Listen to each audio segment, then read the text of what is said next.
Awu siyakhuleka ke kwelikaMthaniya kwelikaPhunga noMageba sibingelela enhla enzansi empumalanga nasentshonalanga eningizimu nemaphakathi sesingaphakathi ke nangokumkhulu Gwabini manje usefikile ke kwi-screen sakho.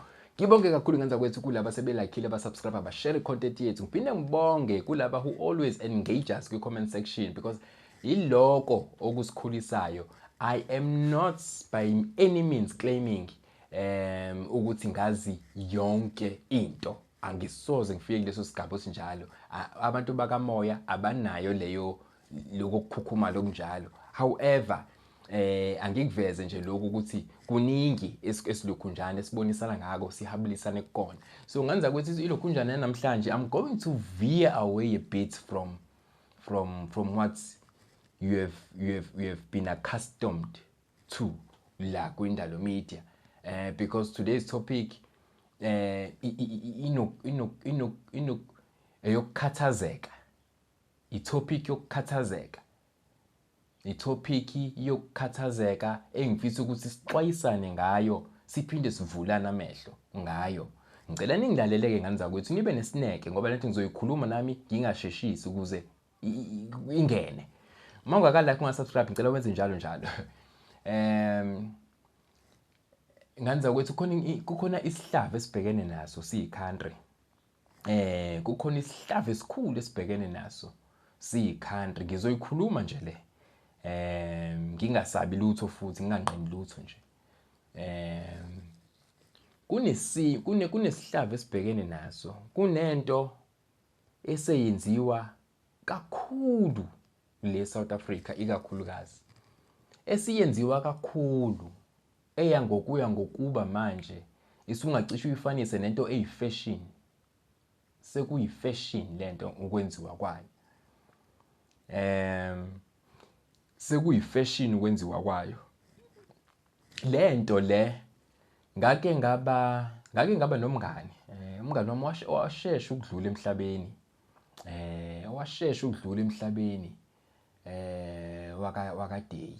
Umngane wami so sasikade sihlangane ngo-2008 e-UKZN, Pietermaritzburg campus, lela eScottsville campus.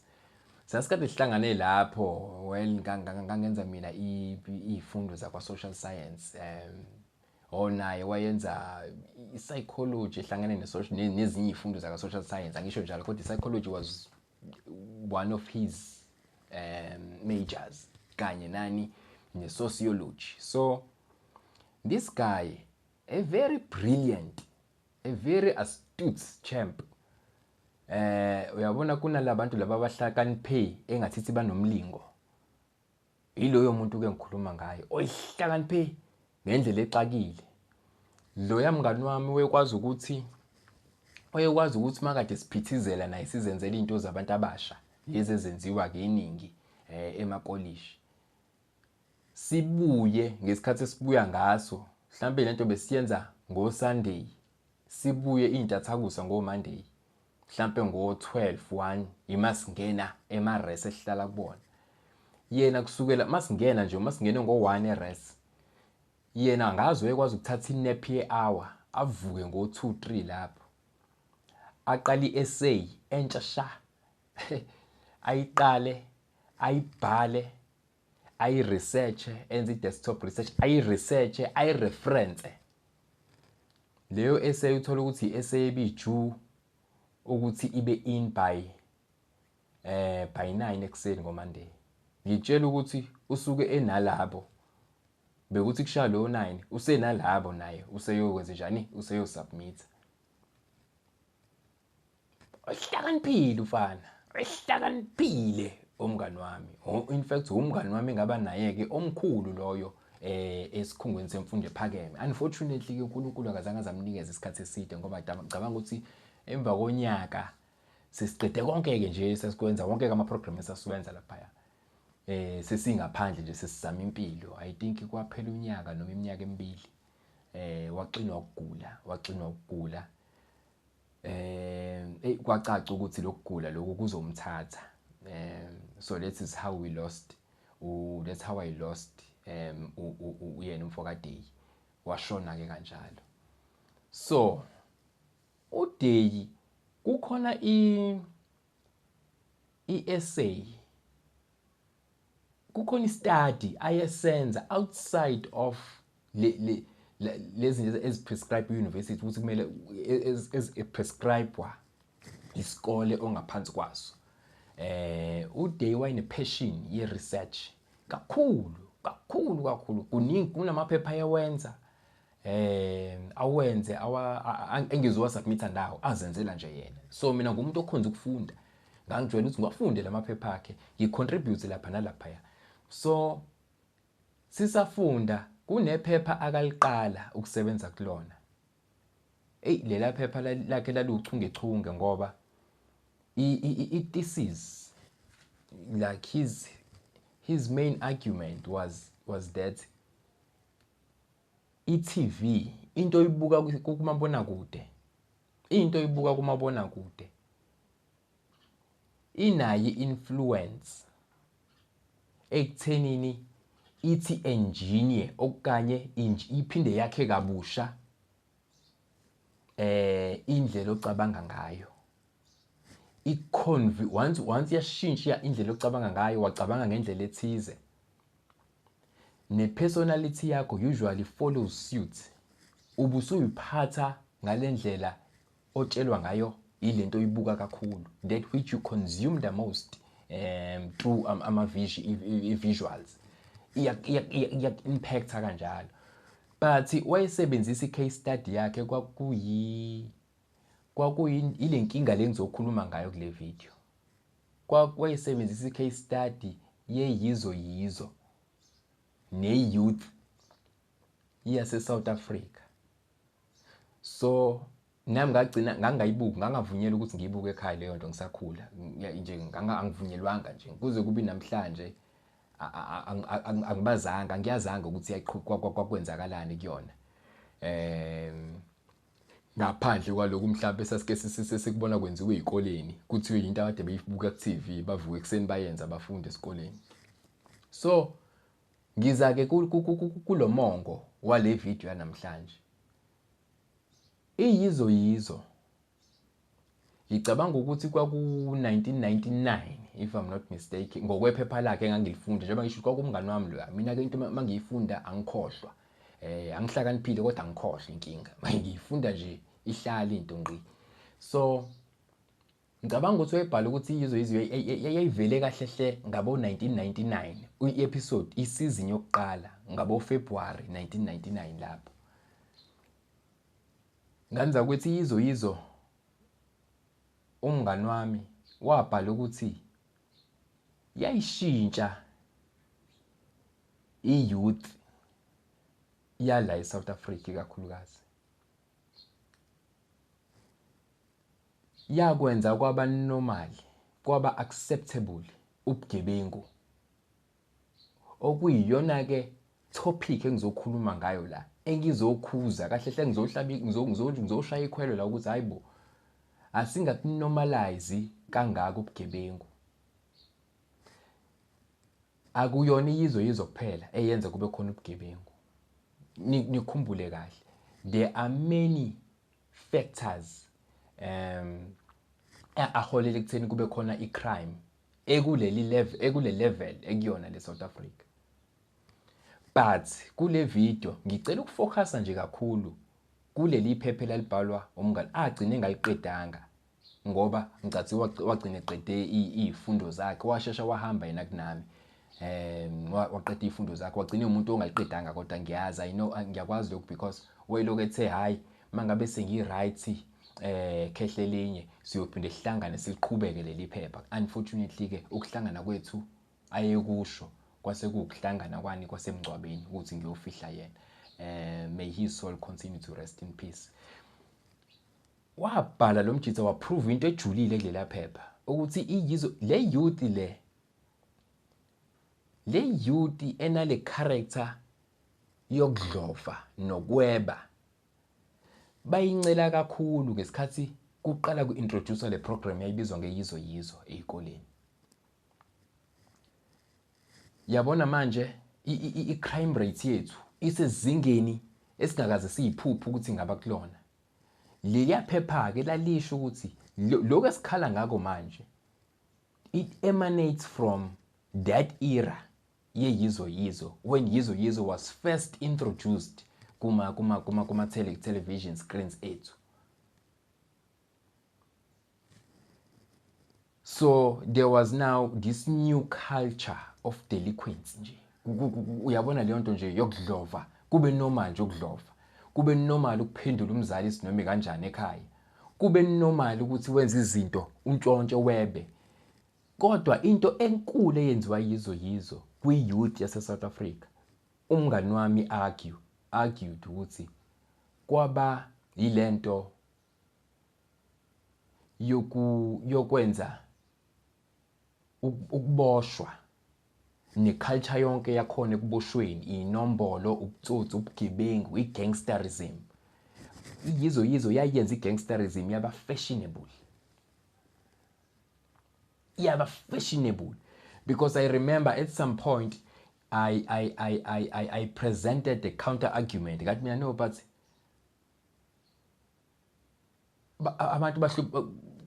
abantu baphinde bahluphekise benziswe ubugebengu, ukuhlupheka nokuswela, bagcine sebeboshiwe. Wathi yena no, khehlelinye sine number eningi abantu njengamanje ababoshiwe already ngezathu zobugebengu ababenzile ngaphandle, ukweba, utshontsha, ilokya nalokya, abaphuma emakhaya afudumele ngendlela eyisimanga. So it can't be ukuthi ngampela masikhuluma ngokuthi khona abantu ababoshwayo abenza ubugebengu ingoba besuke behluphekile. Yes, noma bekhona labo, but we cannot entirely say bonke ababoshiwe baboshiswe ileso sizathu sokuthi baphuma emakhaya kanjani angekho right. Wangishaya lapho, ngayizwa leyo nto. Ngayizwa, ngayamkela futhi leyo lokhunjana leyo response yakhe. So yagaxela ke youth ngo-1990 ngoba into ababeyibuka kwi-program ebusuku angazi noma yayidlala ngo-18 yizo ngalezo yikhathi kodwa yayidlala ngazo. Babefike bayibuke emakhaya yizo. Kwenzeke yonke lemsangane eyayenziwa lapha. Ngicathi uproducer, angikho sure, I stand to be corrected, ngangayilandeli. Kodwa kwakukhona is it Angus Gibson who was part and parcel of the production yeyizo. Nabanye ke banomulathi oMahlatsi. Lamagama ngangiwacosha nje, sengiwacosha ephepheni esasigcina sesisebenza kulona ngokubambisana. Ingane iyouth yangaleso sikhathi, number 1, ngaleso sikhathi ngo-1999 kwakuphume ezikoleni legenge okanye igenge yayisema high school ngaleso sikhathi. Ile genge vele oyibona ukuthi hayi ngathi ubesilele vele esikoleni lo. Kukhona abantu akade sifunda benjalo. Angisho ukuthi ngo-1999 ngase ngise high school, cha ngangakafiki high school ngo-1999, ngangisase primary school. So kwakukhona iyouth eqinile, ngisho njalo kwakukhona iyouth endala, yabo. Bekunormal eqale ezikoleni ukuthi umuntu owenza ugrade 12 uthothi una32,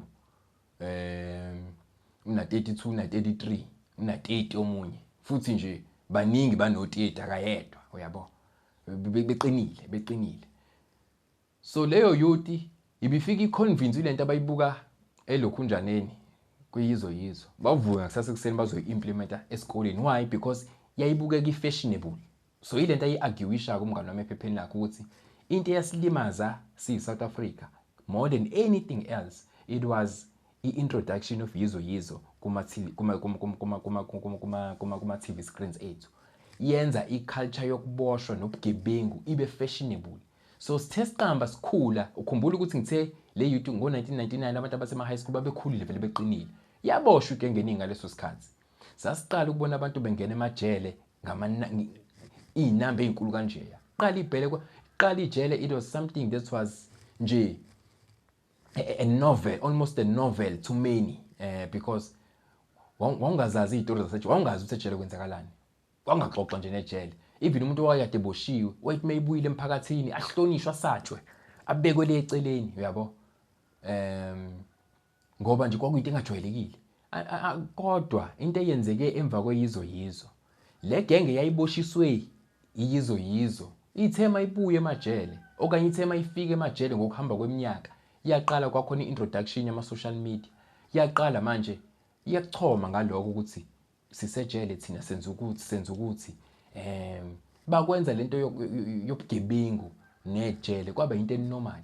Sesisesigabeni manje whereby umuntu sekunzima ukuthi umthuse ngejele, ikakhulukazi abafana abancane abasakhula sekunzima ukuthi ungamthusa ngejele because in fact uyahalela nje umuntu kuba sejele, uyabo.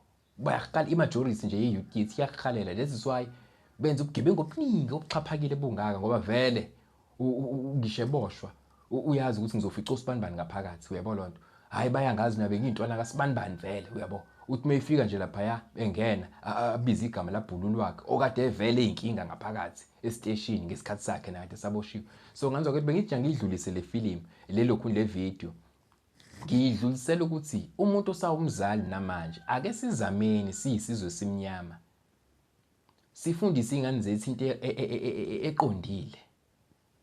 Akwazi ukuthi abantu abamnyama sesingagcwala sonke emajele. Ingakho sizobuya abezizwe sebeqashile bavula ama-talk shop emakhaya. Baqeda ukuvula ama-talk shop emakhaya mashiya ingane zamantombazane la sifice sebeqome zona le ngane zamantombazane ezincane esishiye ngaphandle. Sebezizalisile sesizale la. Isizwe sethu singafi sibhekile. I know le video izofika kwabanye ngeke ifike, kwabanye bazoyamukela abanye bangayamukeli. Kodwa angikho lapha, ngikho interested vele nje kuyona lento. Kodwa into nje bengihluphe ngithi angeke ngidlulise ngoba nginesikhathi since umuntu esaseyinsukwini nje zokuphumula. Nginesikhathi sokuthi ngixoxe nje ngezinto ezingiwarishayo engengifisa ukuthi ngifundise abantu ngazo lokya nalokya. Le video ayizuba ivideo yokuqala. Ngizokwenza upart 2 wala. Upart 2 wala nake ngizobe sengikhuluma ngemimoya ehlupha abantu. Imoya ethi uma ngabe umbethe ozalwe nawo noma mhlawumbe ufike nekhehla elithize kuwena. Othi uma ngabe unawo lowo moya empilweni yakho kukancane ukuthi ungaboshwa. Ngizokhuluma mina ngemoya almost wonke umuntu njengamanje who is detained, who is a prisoner la yilokhunjana kwi-facility ethize njengamanje unawo lowo moya and awulungisiwe. Ngizokhuluma kwivideo ke ezobe sijulile ke sengibuyela ke ezintweni zakamoya ke manje sengikha ngomoya. Ngiyayikhuluma le subject because iyangithinta nami kakhulu kunabantu abasondelene nami abayithole bese simene esinjalo sokuthi babe njani baboshwe. Engeke ngikudaluleke ama details amaningi lapha, but sengithi angeke ngisukumeke nami. Kodwa ke mina ngizobe ngisukuma sengikhuluma manje ngemimoya. Kunemoya ingozi kakhulu ngane zakwethu ekuqhathayo nejele. Mayingaqhathanga nejele